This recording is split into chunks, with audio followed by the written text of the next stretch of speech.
Bienvenidos a Grandes Radionovelas de América. Esta noche abriremos las puertas de una mansión donde nacen las intenciones más oscuras, donde el poder no se hereda, se arrebata, y donde la sangre vale más que la verdad. Presentamos Cuna de Inocentes, una historia inspirada en la icónica y fascinante Cuna de Lobos. Protagonizada por Catalina, Leonora, Alejandro, José Carlos y Vilma. Crímenes macabros. Amor que traiciona. Pasiones que consumen. Y un imperio dispuesto a todo por sobrevivir. Una adaptación especial de NPP. Artes escénicas, prepárense. Porque cuando se abren las puertas de esta familia, el poder estará a la orden del día. Hay familias que nacen bajo la bendición del poder y otras que nacen bajo la maldición de la sangre. En el corazón de un imperio farmacéutico que parecía intocable, existía una frase que pesaba más que cualquier ley, más que cualquier sentimiento, más que cualquier principio moral: la casta es lo primero. No era solo un lema. Era una sentencia. Una doctrina que justificaba silencios, traiciones y asesinatos. Catalina aprendió muy joven que la debilidad era un lujo que no podía permitirse. La sociedad la veía como una mujer elegante, correcta, devota incluso. Caminaba por los salones con una serenidad impecable, con un parche cubriendo su ojo derecho, símbolo de una tragedia que todos creían conocer. Decían que un niño, en un descuido infantil, le había arrancado el ojo jugando. Decían que ella había perdonado. Decían que había soportado el dolor con dignidad. Decían muchas cosas. Lo que nadie sabía era que ese ojo jamás fue arrancado. Jamás sangró. Jamás se perdió. El parche no ocultaba una herida física, ocultaba una mentira. Su esposo, dueño del consorcio Larcreel, era un hombre orgulloso de su apellido y obsesionado con la continuidad de su linaje. Tenía 2 hijos, uno heredado, otro propio. Y Catalina sabía que la preferencia de un padre podía moldearse igual que el barro si se sabía manipular la culpa. Convenció al mundo de que el hijo mayor era responsable de su desgracia. Alimentó el remordimiento en el corazón del muchacho hasta hacerlo inseguro, errático, frágil. Mientras tanto, protegía con una devoción casi salvaje al único hijo nacido de su sangre. Porque para Catalina, la sangre no era símbolo de amor, era símbolo de derecho. El día que su esposo descubrió la verdad fue también el día en que firmó su sentencia de muerte. Fue un instante mínimo. Un descuido. Una puerta mal cerrada. Catalina frente al espejo sin el parche, con ambos ojos intactos, fríos, calculadores. El reflejo no mostraba culpa. Mostraba determinación. Él comprendió en silencio. Decidió cambiar el testamento. Decidió divorciarse. Decidió romper el equilibrio que ella había construido durante años. No tuvo tiempo. El veneno no grita. No deja marcas visibles. Solo detiene el corazón con una suavidad casi elegante. Y mientras el cuerpo del patriarca se enfriaba, Catalina lloraba como viuda ejemplar, vestida de negro impecable, sostenida por un dolor que parecía auténtico. El testamento fue leído días después. La fortuna no pasaría completamente a sus hijos hasta que cada uno engendrara descendencia. La perpetuidad de la sangre era la condición. La casta debía continuar. Pero había un problema. El hijo mayor era inestable, solitario, autodestructivo. El menor, ambicioso y manipulable, estaba casado con una mujer incapaz de concebir. Catalina observó el tablero como quien analiza una partida de ajedrez. Y entonces entendió algo fundamental: si la naturaleza no daba herederos, habría que fabricarlos. Su hijo menor, desesperado por cumplir la cláusula del testamento, puso sus ojos en una joven trabajadora que jamás imaginó que el amor pudiera ser utilizado como herramienta de herencia. La sedujo con promesas, con un falso matrimonio, con la ilusión de una nueva vida lejos de la pobreza. Ella creyó estar entrando en un cuento romántico. En realidad, estaba entrando en una trampa. Cuando Catalina descubrió el plan, lejos de indignarse, lo perfeccionó. Eliminó cabos sueltos. Controló médicos. Controló enfermeras. Controló silencios. Porque un plan imperfecto puede fracasar. Y Catalina no toleraba el fracaso. La joven quedó embarazada. La esposa fingió estarlo. Los meses avanzaron bajo una red de mentiras cuidadosamente tejida. Pero los secretos siempre generan grietas. Y las grietas generan testigos. Uno de los empleados más antiguos comenzó a sospechar que la muerte del patriarca no había sido natural. Observó detalles. Recordó conversaciones. Notó miradas. Y Catalina lo notó a él. Lo citó en un estacionamiento bajo la excusa de hablar. Él creyó que iba a liberarse de la carga de la culpa revelando la verdad. Nunca llegó a hacerlo. Un disparo en la noche puede sonar como un simple eco perdido en la ciudad. Pero ese eco cambió el destino de todos. El crimen fue atribuido al hijo mayor. El eslabón más débil de la cadena. La policía encontró motivos. Encontró antecedentes de conflicto. Encontró suficientes indicios para arrestarlo. Mientras tanto, en una clínica apartada, lejos de las miradas públicas, la joven embarazada comenzaba a comprender que algo no encajaba. Las sonrisas eran forzadas. Las atenciones, exageradas. La vigilancia, constante. El parto se acercaba. Y con él, la traición final. Catalina no solo quería el niño. Quería borrar a la madre. Porque los errores no se corrigen, se eliminan. La noche del nacimiento estuvo cargada de tensión. Dos mujeres en la misma clínica. Una con vientre real. Otra con vientre fingido. Un médico sin escrúpulos. Una enfermera con miedo. Y Catalina moviendo los hilos desde la sombra. El bebé nació. Y fue separado de inmediato. Pero lo que nadie previó fue que la madre no estaba dispuesta a morir en silencio. Vio el arma antes de que la bala saliera. Y corrió. Herida, desorientada, traicionada, pero viva. Mientras tanto, en la mansión Larios, Catalina levantaba una copa celebrando lo que creía una victoria perfecta. Ignoraba que la pieza que consideraba sacrificada seguía respirando. Y peor aún, comenzaba a despertar.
La noche no terminó con el llanto del recién nacido.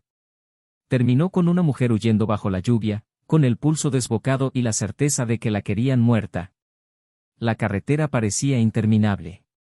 Sus pasos eran torpes. La sangre, mezcla de parto y violencia, marcaba un rastro invisible que solo el miedo podía leer. No sabía hacia dónde corría, solo sabía que debía alejarse de la clínica, de los pasillos blancos, de la enfermera que sostenía un revólver, de la verdad que acababa de estallar frente a sus ojos. Había comprendido todo. No fue amor. No fue destino. No fue casualidad. Fue un plan. La herencia tenía más valor que su vida. Consiguió ayuda cuando ya no tenía fuerzas. Una pareja que viajaba de madrugada se detuvo al verla tambalearse al borde del camino. No hicieron preguntas inmediatas. Solo la cubrieron con una manta y la subieron al automóvil. Hay momentos en que la compasión actúa antes que la curiosidad. Horas después, llegó a la única puerta que sentía segura. Un viejo amigo, médico de profesión, celebraba una reunión navideña cuando la vio aparecer, pálida, con la mirada rota. No necesitó demasiadas explicaciones para entender que algo monstruoso había ocurrido. Mientras en esa casa comenzaban a coser heridas y a reconstruir fragmentos de memoria, en la mansión Larios el niño era presentado como el heredero esperado. La esposa oficial lo sostenía entre brazos temblorosos. Nunca imaginó que sostener esa criatura sería sostener también su propia condena. Porque algo en su interior empezó a quebrarse. Sabía que no era suyo. Sabía que la madre seguía viva en algún lugar. Sabía que la mentira respiraba junto a ella. Catalina, en cambio, no dudaba. Para ella el resultado justificaba cualquier método. El niño aseguraba la continuidad. La cláusula del testamento quedaba satisfecha. La casta sobrevivía. Pero los problemas nunca llegan solos. El hijo mayor seguía en prisión, acusado de un crimen que no cometió. El escándalo amenazaba con manchar el apellido. Y cada investigación policial era un riesgo. Catalina debía controlar demasiados frentes a la vez. Y entonces ocurrió algo inesperado. La joven madre no murió. Sobrevivió al parto, al intento de asesinato y al colapso nervioso que siguió. Su mente se fragmentó durante semanas. La traición era demasiado grande para procesarla de inmediato. Fue internada en una clínica psiquiátrica para estabilizarla, para protegerla, y también para ocultarla. Un año entero necesitó para recomponerse. 12 meses en los que aprendió a convertir el dolor en memoria clara. En los que dejó de llorar y empezó a pensar. En los que el amor romántico se transformó en algo mucho más peligroso, determinación. Ya no quería explicaciones. Quería justicia. En la mansión, mientras tanto, el pequeño crecía rodeado de lujo y frialdad. Catalina lo observaba con una mezcla extraña de orgullo y posesión. No lo veía como nieto. Lo veía como garantía. Pero la esposa del heredero empezaba a cambiar. Las noches eran más largas. Las miradas más evasivas. El peso de la mentira comenzaba a erosionarla desde dentro. Y la grieta se abrió definitivamente cuando, por accidente, volvió a cruzarse con la verdadera madre.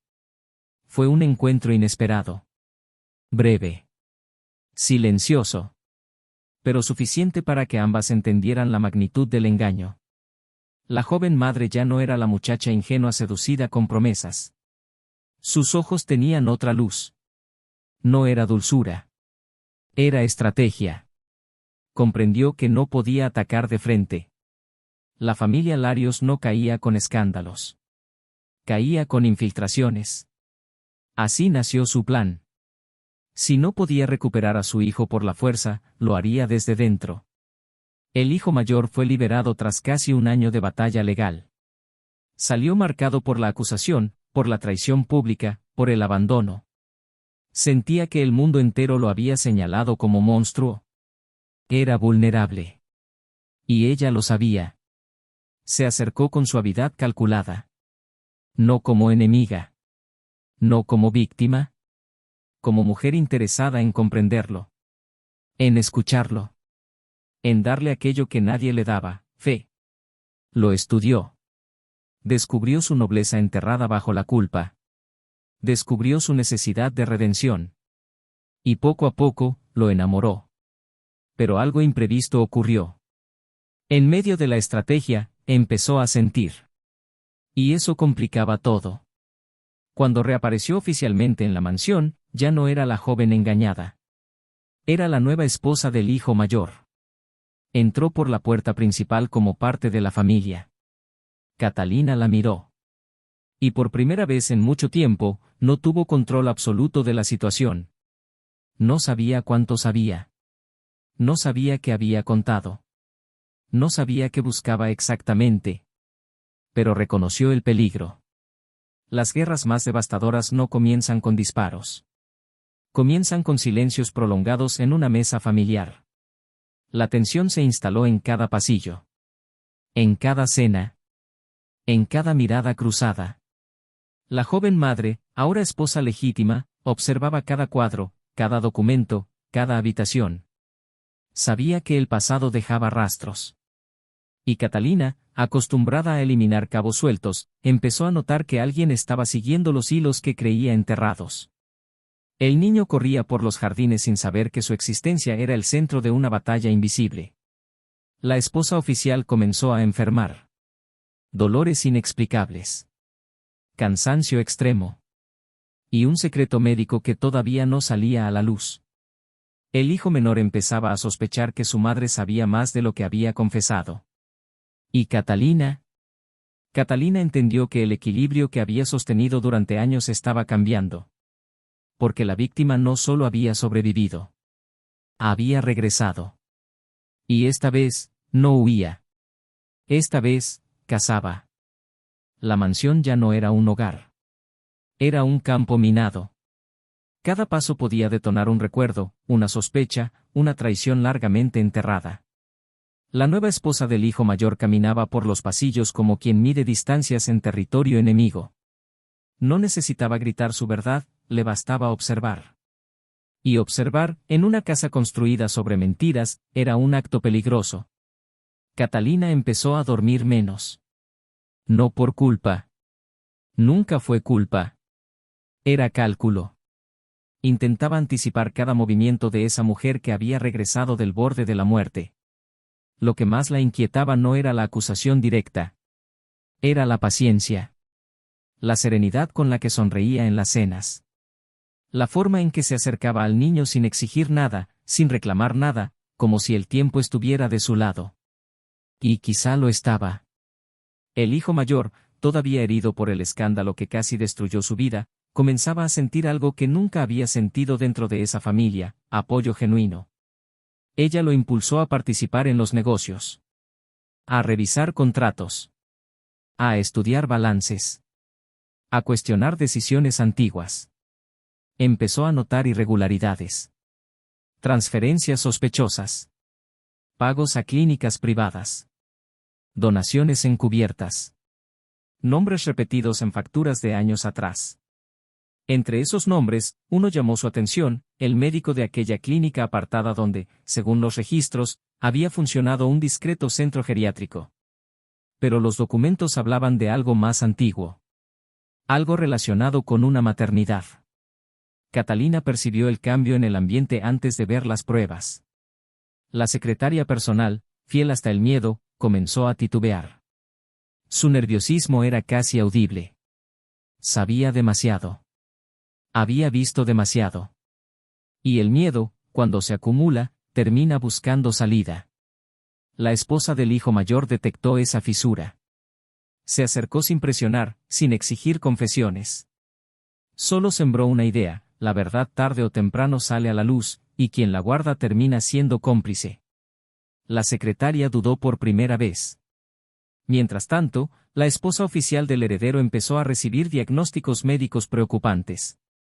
Lo que durante años había sido esterilidad encubría algo más grave. La enfermedad avanzaba silenciosa, como un castigo tardío por la mentira que aceptó vivir. Su arrepentimiento comenzó a crecer junto con el miedo. Ya no quería sostener una farsa. Ya no quería ese niño como trofeo. Cada vez que lo veía, sentía el peso de la traición en el pecho. El hijo menor empezaba a fracturarse. Entre la lealtad a su madre y el amor culposo hacia su esposa. Entre la ambición y la conciencia. Catalina lo notó. Y decidió adelantarse.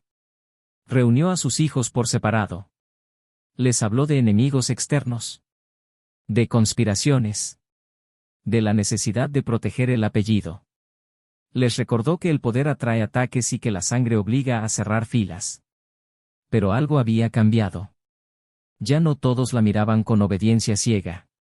La secretaria, incapaz de soportar más la presión, viajó en secreto a la antigua clínica. Quería comprobar si aún existían rastros del pasado. No sabía que alguien la seguía. No sabía que la enfermera, ahora convertida en esposa del médico, vigilaba cada movimiento. El incendio comenzó de madrugada. Las llamas devoraron archivos, habitaciones, camas y silencios. Murieron ancianos que no entendieron qué ocurría. Murió el médico que sabía demasiado. Y la secretaria escapó por segundos, herida, marcada para siempre. Cuando reapareció ante la esposa del hijo mayor, ya no quedaban dudas. Catalina no era solo manipuladora. Era asesina. Las piezas empezaban a encajar: el veneno, el disparo en el estacionamiento, la clínica falsa, el incendio. La revelación fue como una descarga eléctrica.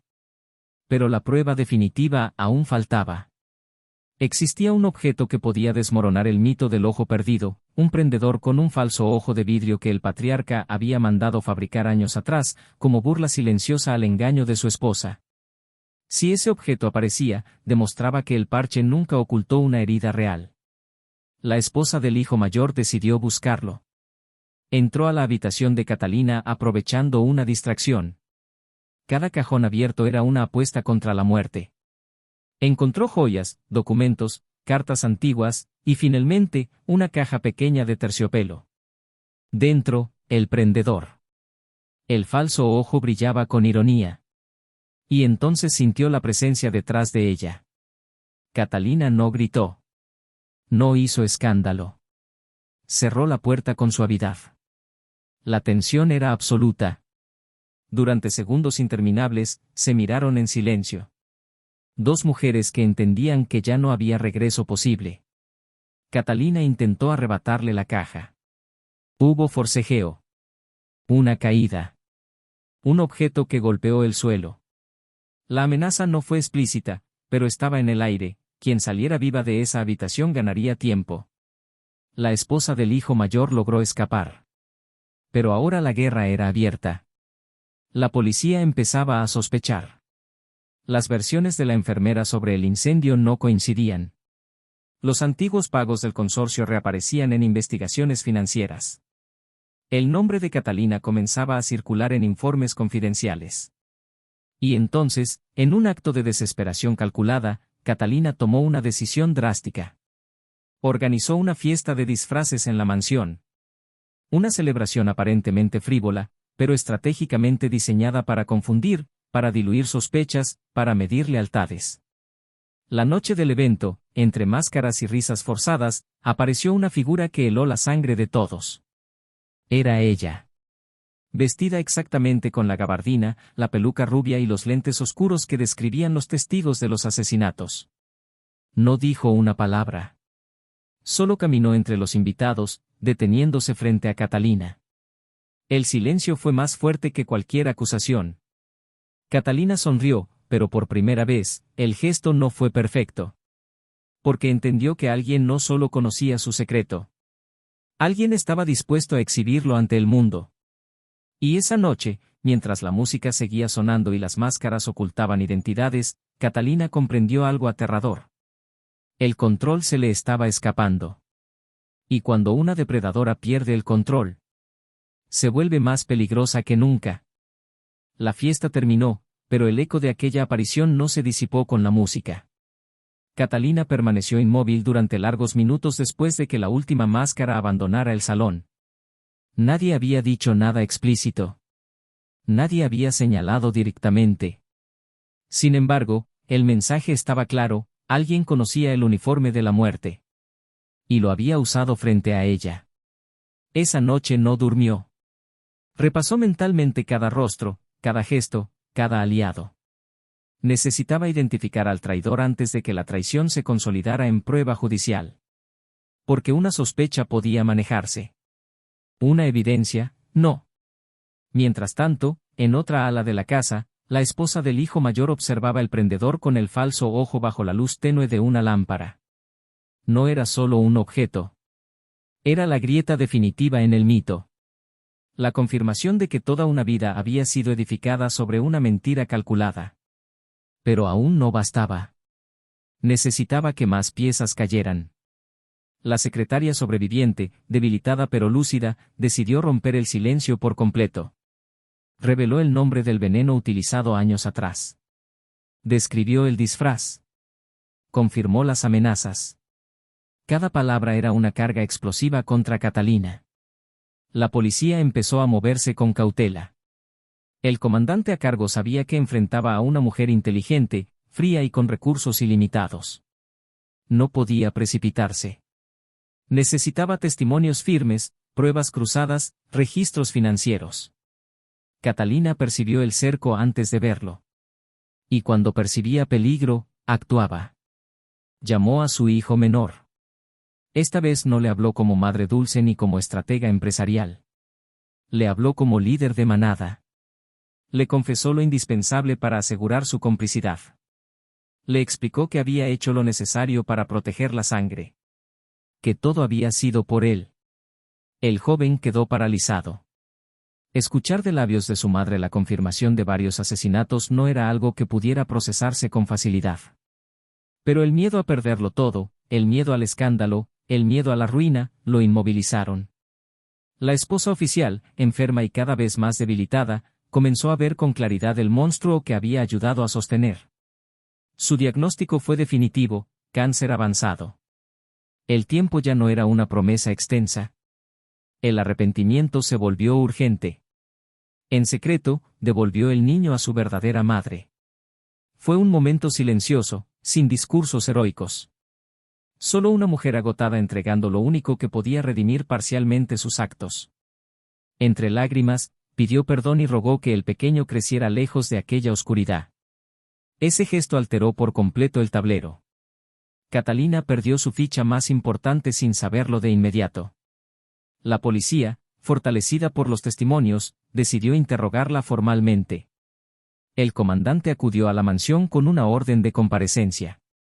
Catalina lo recibió junto a la piscina, serena, impecable, con el parche perfectamente colocado. Conversaron caminando. Ella simuló una torcedura en el tobillo. Él se inclinó por reflejo para ayudarla. Fue suficiente. La empujó con precisión calculada hacia la piscina. Al mismo tiempo, lanzó una podadora eléctrica encendida al agua. El impacto fue inmediato. Un destello. Un cuerpo rígido. Silencio. Otro obstáculo eliminado. Pero esta vez el margen de maniobra era mínimo. El cadáver del comandante no podía maquillarse como suicidió. La policía rodeó la mansión. Sirenas, luces, gritos contenidos. El caos se instaló definitivamente. En medio de ese cerco, Catalina recibió una llamada del aeropuerto. La voz al otro lado informó que la avioneta familiar había explotado pocos minutos después del despegue. No hubo sobrevivientes. Durante un segundo eterno, Catalina creyó haber triunfado. Su plan original era eliminar al hijastro, asegurarse de que nadie disputara la herencia ni la dirección del consorcio. Sonrió. Pero la información continuó. No era el hijastro quien viajaba. Era su propio hijo. ¿Y su nuera enferma? El error fue devastador. El combustible adulterado no distinguió sangre de estrategia. La explosión no respetó la casta. Por primera vez, Catalina sintió algo cercano al vértigo real. No era culpa. Era pérdida de control absoluto. La policía entró a la mansión. Las pruebas comenzaban a acumularse. El prendedor con el falso ojo fue entregado como evidencia. Los testimonios coincidían. Las cuentas bancarias revelaban pagos sospechosos. Ya no había escape elegante. Catalina caminó lentamente hacia su habitación. Cerró la puerta. Se miró al espejo. Por primera vez en años, se quitó el parche frente a su propio reflejo. Ambos ojos estaban intactos. Fríos. Pero ahora también vacíos. Sacó una pequeña botella. El mismo veneno que había utilizado antes. Preparó un vaso de jugo de naranja. Vertió el líquido con precisión casi ritual. Se vistió con la gabardina. Se colocó la peluca rubia. Ajustó los lentes oscuros. Si iba a terminar, lo haría como dueña de su narrativa. Bebió. El efecto fue rápido. Cuando la policía finalmente derribó la puerta, la encontró tendida en el suelo, sin parche, con los dos ojos abiertos mirando un techo que ya no controlaba. La reina había caído. Pero las historias no terminan con la muerte del monstruo. 5 años después, en esa misma habitación que había sido clausurada, 2 niños jugaban a escondidas. Era un lugar prohibido, cargado de advertencias y susurros. Uno de ellos encontró, olvidado en un cajón, el viejo parche. Lo sostuvo con curiosidad. Y, sin comprender el peso de aquel símbolo, se lo colocó sobre el ojo mientras sonreía con una extraña seguridad. Luego pronunció unas palabras que congelaron el aire. Él no era quien todos creían. Algo del pasado seguía vivo. La habitación fue sellada después de aquel día. No por orden judicial, sino por miedo. Los adultos intentaron restarle importancia a lo ocurrido. Dijeron que los niños repiten frases que escuchan sin entenderlas. Dijeron que la imaginación transforma objetos en símbolos. Dijeron muchas cosas, pero ninguno pudo ignorar el escalofrío que recorrió la casa cuando el pequeño, con el parche sobre el ojo, habló con una seguridad impropia de su edad. El niño que debía llamarse Braulio afirmó no ser Braulio. Afirmó ser Edgar. El nombre cayó como un eco antiguo entre las paredes que habían presenciado traiciones, venenos y fuego. La madre lo miró con el corazón detenido. Edgar era el nombre del hijo perdido, el centro de aquella guerra silenciosa. El niño que había sido robado, devuelto, escondido y protegido. El niño cuya existencia desató una cadena de muertes. Pero el pequeño frente a ella no era Edgar. Era su segundo hijo. Había nacido años después de la caída de Catalina. No existía motivo racional para aquella afirmación. Sin embargo, desde ese día, comenzaron pequeños detalles inquietantes. El niño mostraba una afinidad inexplicable por esa habitación prohibida. Dibujaba figuras con un parche en el ojo. Preguntaba por personas que nunca conoció. A veces hablaba de una casa grande y de una abuela mala, sin que nadie hubiera mencionado esos términos frente a él. La madre intentó convencerlo de que solo eran juegos. Pero las noches empezaron a llenarse de murmullos. Mientras tanto, el consorcio Larcreel atravesaba una transformación profunda. Tras la muerte del heredero menor y el suicidio de Catalina, el hijo mayor asumió el liderazgo definitivo. Decidió limpiar la empresa de contratos turbios, cerrar vínculos con clínicas sospechosas y transparentar cuentas. Era su manera de redimirse. El apellido necesitaba reconstruirse desde otro lugar. La viuda del hijo menor falleció meses después debido al avance del cáncer. Su muerte fue discreta, casi silenciosa, como si la tragedia ya no sorprendiera a nadie en esa familia. Antes de partir, dejó cartas que pedían perdón y reconocían su complicidad en la mentira del embarazo. La verdad salió oficialmente a la luz. Los periódicos hablaron durante semanas de la red de engaños, de los asesinatos encubiertos, del imperio manchado por la ambición. El apellido Larios dejó de asociarse únicamente con poder y pasó a vincularse también con escándalo. Pero el tiempo, como siempre, amortigua el ruido. 5 años parecieron suficientes para que la ciudad encontrara nuevos escándalos que comentar. Lo que no desapareció fue la inquietud dentro del hogar. El niño continuaba teniendo episodios extraños. Una tarde, mientras jugaba en el jardín, señaló la piscina y dijo que, allí alguien gritó cuando el agua se volvió eléctrica. Nadie le había contado ese detalle. Fue un secreto preservado por la policía y los adultos. El padre sintió un frío recorrerle la espalda. Decidieron consultar especialistas. Psicólogos infantiles, neurólogos, incluso un sacerdote. Todos ofrecieron explicaciones racionales, imaginación vívida, absorción inconsciente de conversaciones, fantasías reforzadas por el entorno cargado de historia. Nada parecía concluyente. Una noche, la madre encontró al niño frente al espejo, sosteniendo el viejo parche que creía haber guardado bajo llave. Lo miraba fijamente como si fuera un objeto familiar. Cuando ella entró, él no se sobresaltó. Simplemente dijo que el parche no servía para ocultar nada, porque los ojos siempre ven. Esa frase no pertenecía a un niño de 5 años. En paralelo, comenzaron a aparecer documentos antiguos que la policía no había encontrado en su momento. Papeles ocultos en compartimentos secretos de la mansión. Cartas que Catalina escribió y jamás envió. Notas donde hablaba de la sangre como herencia inquebrantable, de la necesidad de que su linaje prevaleciera, más allá de la carne. Al leerlas, la madre comprendió que Catalina no creía en límites temporales. Creía en permanencia. La sugestión empezó a apoderarse de la casa. ¿Era posible que el trauma colectivo estuviera moldeando la conducta del niño? ¿O había algo más profundo, algo imposible de explicar con lógica? El padre, racional y escéptico, decidió enfrentar la situación de otra manera. Una noche llevó al pequeño a la habitación clausurada. Encendió las luces. Abrió los cajones vacíos. Le mostró cada rincón. Le explicó que allí terminó una historia oscura y que nadie volvería a tener poder desde ese espacio. El niño escuchó en silencio. Luego sonrió. Una sonrisa que por un segundo recordó demasiado a alguien más. Dijo que las historias no terminan cuando uno quiere. Que solo cambian de cuerpo. Esa misma madrugada, una fotografía antigua cayó inexplicablemente de la pared del pasillo principal. Era un retrato de Catalina joven, impecable, con el parche perfectamente colocado. El vidrio se rompió justo sobre el ojo descubierto en la imagen. La madre no durmió esa noche. Tampoco el padre. Porque empezaban a comprender algo inquietante. Tal vez la caída de Catalina no significó el fin de su influencia. Tal vez el verdadero legado no estaba en el dinero, ni en la empresa, ni en los testamentos.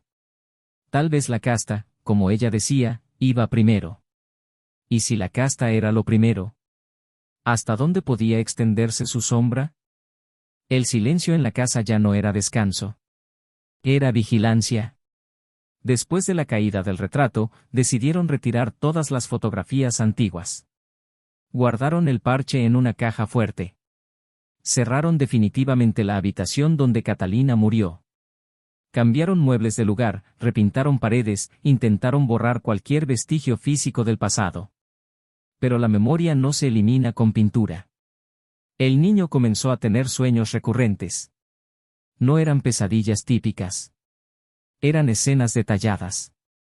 Hablaba de un aeropuerto, de fuego en el cielo, de un error que no debía haber ocurrido. Describía una sensación de traición, no desde la inocencia, sino desde la rabia. Cuando su madre intentaba calmarlo, él murmuraba que la sangre siempre regresa a reclamar lo que es suyo.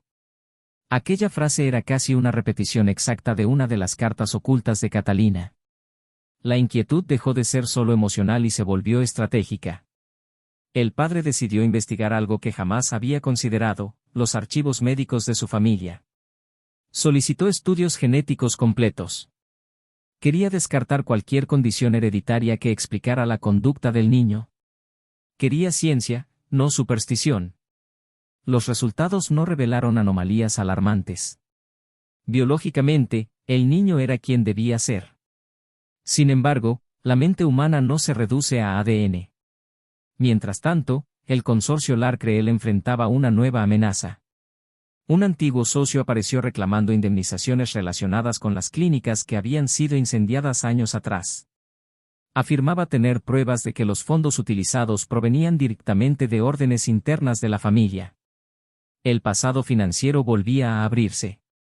El padre comprendió que no bastaba con limpiar la superficie. Había documentos enterrados demasiado profundamente. Una noche, revisando viejos archivos digitales, encontró grabaciones de seguridad que nunca habían sido destruidas. Videos de pasillos, oficinas, reuniones privadas. Entre ellos, uno llamó su atención. Mostraba a Catalina, días antes de su muerte, hablando sola en su despacho. No era un discurso delirante. Era una declaración serena. Hablaba de continuidad. Decía que el apellido no podía diluirse con debilidad. Que si su hijo fallaba, la sangre encontraría otra forma. La frase final quedó grabada con claridad escalofriante. Lo que soy no termina conmigo. El padre cerró la computadora con manos temblorosas. No creía en posesiones ni en herencias espirituales. Pero empezaba a comprender el peso psicológico que una figura como Catalina podía dejar en generaciones posteriores. El niño, por su parte, se volvió más introspectivo. Pasaba horas dibujando. En uno de sus cuadernos aparecieron símbolos repetitivos, un ojo, una piscina, un avión en llamas. Nadie le había contado detalles específicos de aquellos eventos. Una tarde, durante una reunión familiar, el pequeño se acercó al escritorio donde se guardaban antiguos sellos corporativos. Tomó uno sin que nadie lo notara y estampó el apellido Larios en varias hojas blancas. Cuando lo descubrieron, no parecía estar jugando. Dijo que el nombre debía mantenerse fuerte. El tono no era infantil. El padre sintió que enfrentaba algo más complejo que una simple sugestión. Tal vez no se trataba de un espíritu ni de una reencarnación. Tal vez era el peso psicológico transmitido inconscientemente por adultos que nunca sanaron del todo. Pero incluso esa explicación no calmaba la inquietud. Porque el niño comenzó a mostrar algo más, una capacidad de manipulación inesperada. Observaba reacciones. Ajustaba palabras. Probaba límites. Exactamente como alguien que estudia el comportamiento ajeno para dominarlo. Una noche, mientras cenaban, el pequeño preguntó con aparente inocencia qué sucedería si un heredero muriera antes de firmar ciertos documentos. La pregunta paralizó la conversación. No era un tema que se discutiera en casa. El padre decidió actuar con firmeza. Buscó asesoría legal para modificar cláusulas sucesorias. Quería asegurarse de que ningún vacío jurídico volviera a convertir la sangre en instrumento de poder. Pero el niño parecía anticiparse. Esa misma semana, intentó entrar a la oficina privada donde se guardaban contratos actuales. Lo encontraron revisando cajones que no contenían juguetes ni dulces, sino documentos. No mostró culpa al ser descubierto. Mostró curiosidad. Y esa curiosidad tenía dirección. La madre empezó a temer algo más profundo, no que Catalina hubiera regresado en el cuerpo del niño, sino que la semilla de su filosofía hubiera germinado sin control. Que la obsesión por la casta, por el poder, por la permanencia, se hubiera instalado como herencia invisible. El mal no necesita fantasmas. A veces basta con ideas sembradas durante generaciones. Una madrugada, el sistema de seguridad detectó movimiento en la antigua habitación sellada. Las cámaras mostraron la puerta entreabierta. El padre corrió. Encontró al niño de pie frente al espejo antiguo que habían olvidado retirar. Sostenía el parche en la mano. No lloraba. No gritaba. Solo dijo, con una calma inquietante: no todo error puede corregirse, pero puede mejorarse. El padre entendió en ese instante que la lucha no había terminado con el suicidio de Catalina. Había adoptado otra forma. Y esta vez, no se trataba de detener a una mujer adulta. Se trataba de evitar que una idea creciera lo suficiente para repetir la historia. Porque si la sangre era lo primero, entonces la verdadera batalla apenas estaba comenzando. La casa volvió a llenarse de silencio. Pero esta vez no era el silencio del miedo. Era el silencio antes de una decisión. El padre no durmió aquella noche después de encontrar al niño frente al espejo. Comprendió algo esencial: no estaba enfrentando un espíritu ni un misterio sobrenatural. Estaba enfrentando una herencia emocional no resuelta. Una ideología que, si no se detenía, podía renacer bajo nuevas formas. Catalina no había sido solo una mujer. Había sido un sistema de pensamiento. Y los sistemas no mueren, se reemplazan. A la mañana siguiente tomó una determinación que cambiaría el destino de la familia para siempre. Convocó a una conferencia de prensa. No para hablar de finanzas. No para anunciar inversiones, sino para exponer públicamente toda la verdad histórica de la familia Larios. Sin maquillaje. Sin defensa. Sin eufemismos. Relató los crímenes. Las manipulaciones. La mentira del parche. El veneno. La avioneta. El incendio. Reconoció los privilegios utilizados para encubrir atrocidades. El apellido quedó desnudo ante el país. Muchos lo llamaron locura. Otros, traición. Pero él entendía algo que Catalina jamás comprendió: el poder sobrevive mejor a la luz que en la sombra. Anunció también la transformación total del consorcio. Creó un fondo permanente para víctimas de negligencias médicas. Donó propiedades, incluida la mansión Larios, para convertirla en un centro de atención psicológica y rehabilitación. La habitación donde Catalina murió sería preservada. No como santuario, sino como advertencia. El niño observó todo desde lejos. No reaccionó de inmediato. Pero algo cambió en su mirada. Días después, el padre lo llevó nuevamente a la antigua habitación. Esta vez sin miedo. Encendió todas las luces. Retiró el espejo. Abrió ventanas que habían permanecido selladas. La luz natural inundó el espacio. Aquí terminó una historia, le dijo con serenidad. Y no volverá a empezar. El niño sostuvo el parche por última vez. Lo miró. Y lo dejó caer al suelo. El objeto ya no parecía poderoso. Parecía ridículo. Durante meses siguieron terapias familiares intensivas. Conversaciones abiertas. Resignificación del pasado. Se habló de culpa. De trauma. De manipulación. Se explicó quién fue Catalina, qué hizo y por qué estuvo equivocada. Sin glorificación. Sin miedo. El niño comenzó a cambiar. Sus dibujos dejaron de mostrar ojos aislados y aviones en llamas. Comenzó a dibujar árboles. Casas abiertas. Personas tomadas de la mano. Una tarde, mientras jugaba en el jardín, el mismo donde antes había señalado la piscina como escenario de muerte, se acercó a su madre y le preguntó si las personas podían elegir ser diferentes a sus antepasados. Ella respondió que sí. Que la sangre puede traer historia, pero no destino.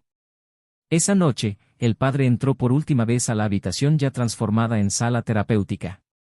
Donde antes hubo un cuerpo envenenado, ahora había libros y ventanas abiertas. Recogió el parche, que habían decidido conservar como pieza de archivo. Lo sostuvo entre los dedos. Lo observó con detenimiento. Y lo arrojó al fuego de una pequeña chimenea instalada allí mismo. El parche ardió rápido. No gritó. No resistió. Solo fue tela consumiéndose. Desde la puerta, el niño miró las llamas. No sonrió. No tembló. Simplemente observó cómo el símbolo desaparecía. Luego tomó la mano de su padre. Años más tarde, el antiguo consorcio Larcreel ya no sería recordado por el escándalo, sino por su transformación radical. La historia de Catalina se enseñaría en universidades como ejemplo de corrupción del poder y manipulación psicológica. El apellido Lario sobrevivió. Pero ya no como obsesión de pureza, sino como advertencia sobre lo que ocurre cuando la casta se coloca por encima de la humanidad. El niño creció. Nunca volvió a decir que era Edgar. Nunca volvió a buscar la habitación prohibida. Y un día, al encontrar una fotografía restaurada de la familia, señaló a Catalina y preguntó con genuina curiosidad. ¿Ella creía que el miedo la hacía fuerte? Su madre respondió. Creía que el control era amor. El joven negó con la cabeza. Entonces perdió. Porque entendía algo que su bisabuela jamás aceptó. El verdadero legado no es la sangre.